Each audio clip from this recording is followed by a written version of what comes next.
Fractions.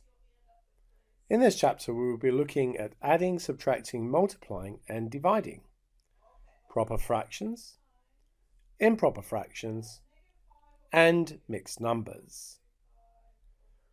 We will also look at some applications of these operations.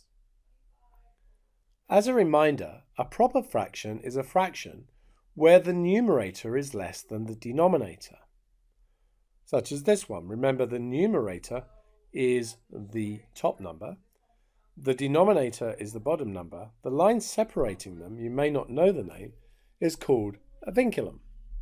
So the numerator is the number above the vinculum and the denominator is the number below. And for a proper fraction, that top number is less. An improper fraction is a fraction where the numerator is greater than the denominator, such as 11/4. A mixed number is a number that is part whole number and part proper fraction, such as 3 2/9. And note the fraction part is a proper fraction. The numerator is smaller than the denominator. Converting between improper fractions and mixed numbers is an important skill which we will revise in the examples.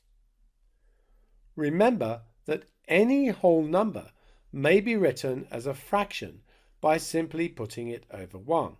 So for example, 3 can be written as 3/1.